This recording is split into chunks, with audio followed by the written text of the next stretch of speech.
programming is brought to you by Local Video Marketing.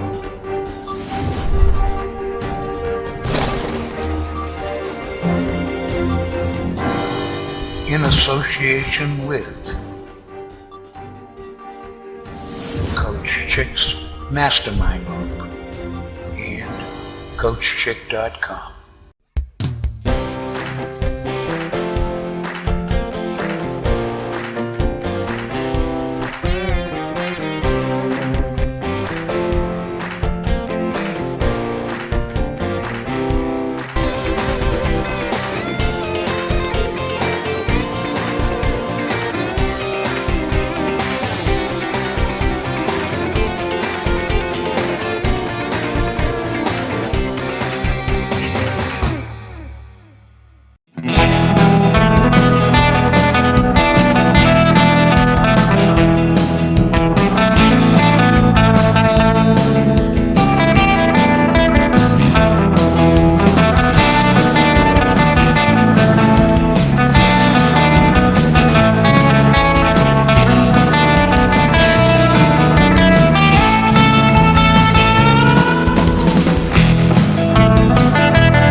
Good morning.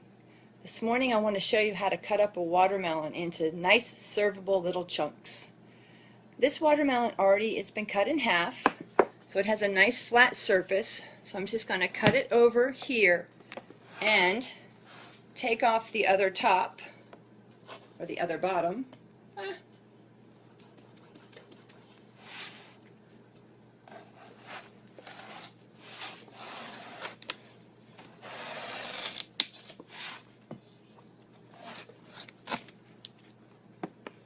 So now we have two flat surfaces.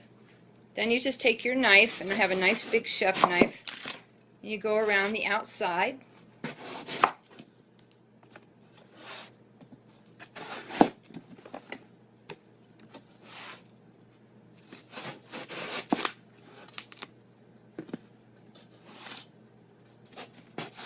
Like this. I do leave some of the white, but it really tastes just like the watermelon. So then here you have a completely nice ripe watermelon with no rind on it. And then I just come back through and chop long ways. And then cut back down this way.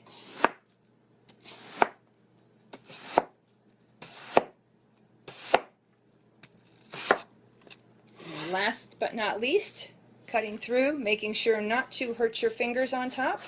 Keep your hands away from the blade.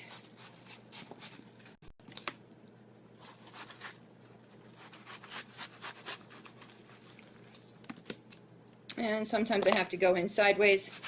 It's not the prettiest, but it is quick.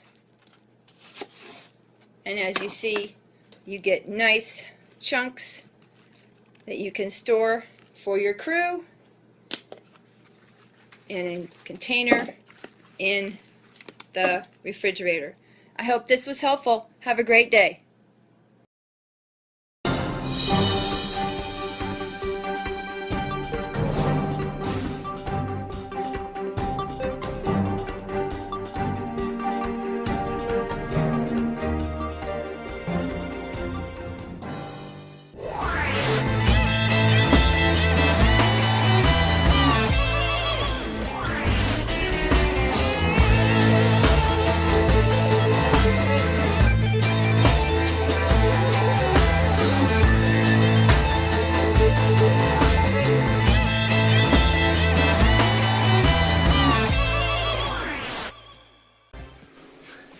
About to get my workout going this morning, but I had to go ahead and get back to you about this tip when it comes to stretching that I completely forgot about over the past several months.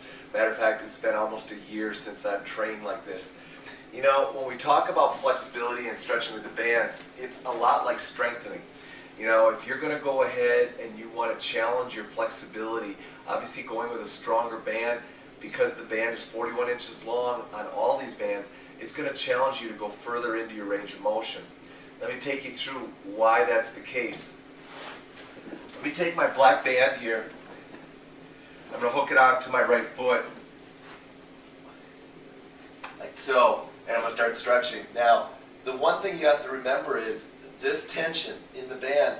When the tension in the band meets the level of flexibility or inflexibility you have, so when those two tensions meet, that's as far as you're going to go. So for instance, if I'm stretching in this position here and I'm pulling down, my hip rotation is only going to stretch as far as the tension on the band. So if I increase the tension on the band, that's going to force my muscles to go into, or that joint to go into a bigger range of motion, because now the forces of the band have gone beyond the forces of the restriction. So the restriction has to go into a further, greater range of motion. Now if you take that concept and understand that if you always stretch with the same size band, the likelihood is, unless you're increasing the tension on that band while you're stretching with it, which is possible, you're going to stay in that same range of motion, so you're not going to necessarily continue to improve in your range of motion. So that's what brings me to stretching with this baby. Now you can stretch obviously black band, purple band, green band. You don't have to jump up to a green band.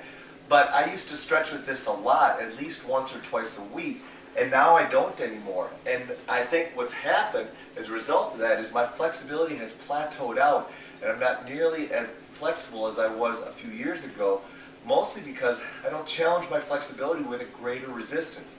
Let me show you what I mean. Same 41-inch band, okay, but now the tension is much greater. So as I go ahead and have to push, all right, I got to push against a greater resistance. More importantly, when I go ahead and lock out and get into this position, I've got a significantly greater tension on the band now. That's going to pull me into more of the range of motion and really make me have to work at getting into that range of motion. It's going to specifically impact my hip rotation. All right, it's going to really impact my adduction because that's going to put me into a greater range of motion. And the other thing it's going to do is it's going to really impact when I go into my hip flexor quad stretch, because now I've got a great deal more tension on that muscle and it has to let go and release. Now granted, you've got to be strong enough to handle a bigger band, because if you go ahead and use a bigger band but then you shorten up the motion by not locking your arm out or by not putting as much tension on the system, then you're probably equaling it out. So there's a couple of ways that you can go ahead and do this. Number one, you can increase to a bigger band, which is what I used to do all the time. The other thing is you can shorten up the band. So when I'm here and I'm going ahead and working on this motion or whatever movement it is, if I want to shorten up the band by just wrapping it around my hand once and then tucking it out again, that's going to increase the tension and allow me to go ahead and really work at improving my mobility. I think that's the key. The key is that every now and then, at least once a week, I think, you need to be more aggressive with your stretching and take yourself into a bigger range of motion. However, that's going to require, number one, strength. Number two, it's going to require you to go ahead and relax more into the stretch. So that means your breathing is going to be real important as you work into it, all right? The thing you don't want to do is you don't want to get into a fight with the band and make the band and your body have to really restrict each other or inhibit each other. Remember, muscles won't stretch if they feel like they're being threatened. So you want to go ahead and make sure that, hey, use a bigger band, but you got to relax into it. You got to ease into it. You got to make sure you keep your breathing going when you're going through it. Otherwise, probably won't be as effective. All right? My suggestion is if you're going to go to a bigger resistance, start shortening up the band you're using and see if you can do that first. Secondly, go to a next level band a little bit and see how that works.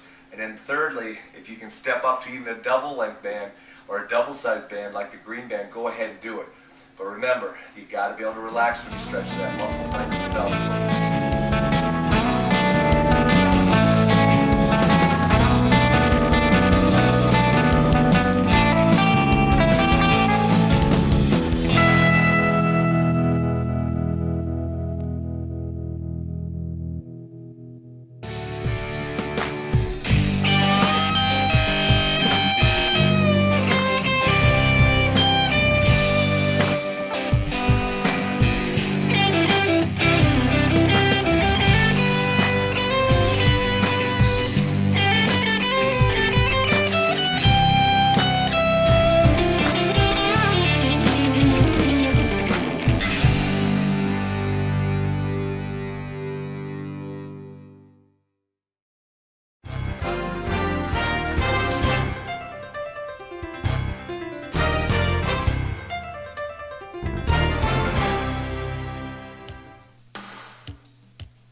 Having observed sport for over a half century, I might have a fairly different kind of appreciation for the world's top athletes.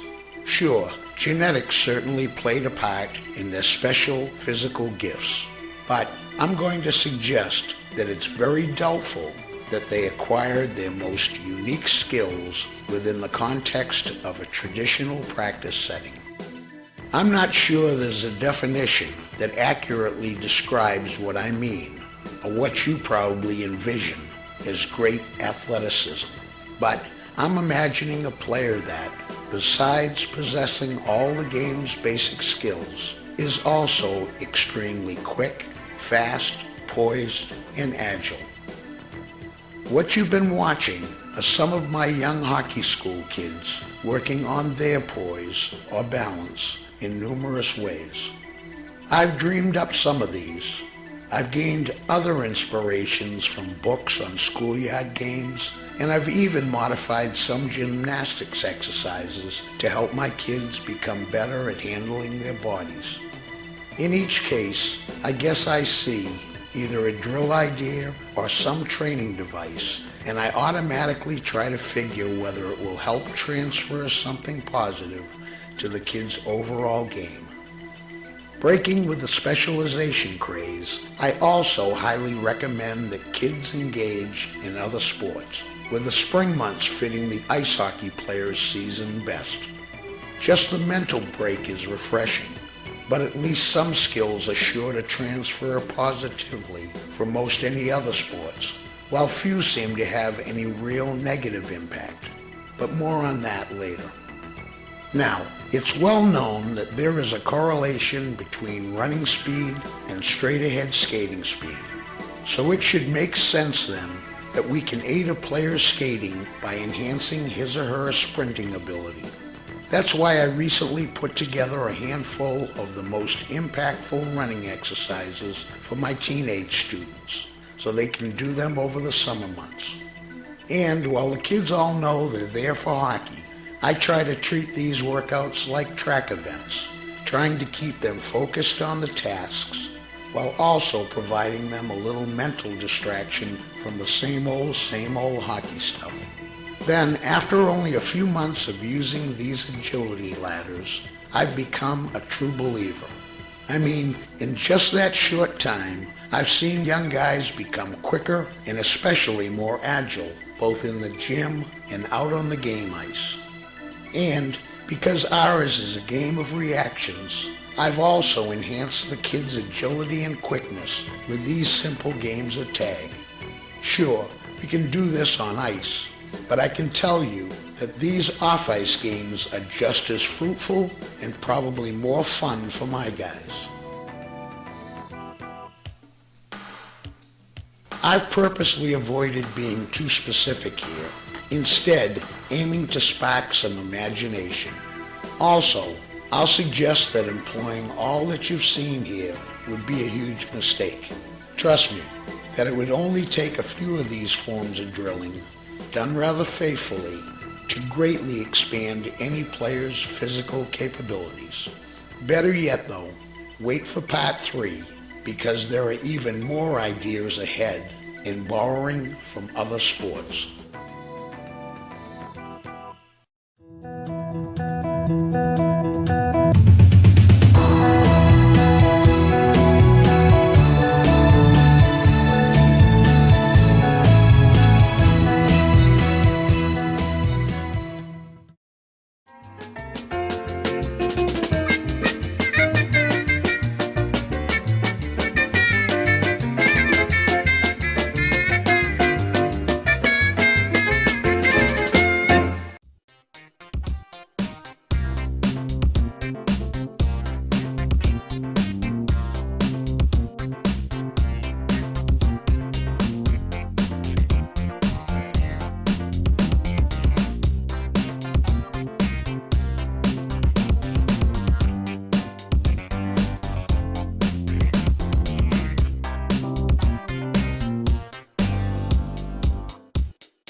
want to work with the young guns and mid guns or some of the younger players on their arm movement. So somewhat controversial in terms of performance skating versus power skating is arm movement. Very clearly high performance players, both male and female, move their arms side to side. So we need to get that movement with the players. And one of the drills that is very successful with us, I call it arm skating. I've also heard it referred to as flat skating. So the drill looks like this. Go for it. That's it. Push your arms. Move your arms more, Graham. Push your arms more. Try to go as fast as you can by moving your arms. You got the shot? Now same thing going back. That's it. Keep your knees bent. That's another good coaching point. So let's switch now and have Alex and Kellen. Now, these guys, that wasn't a problem. With Alex and Kellen, it's maybe a little bit more of a challenge. So do you guys understand what to do? 2 hands on your stick and move your arms as much as you can. Okay, go for it. That's it. Push. That's it, Kellen. That's really good, Kellen. And Alex, that's nice. I love that. Good. Keep going. Push.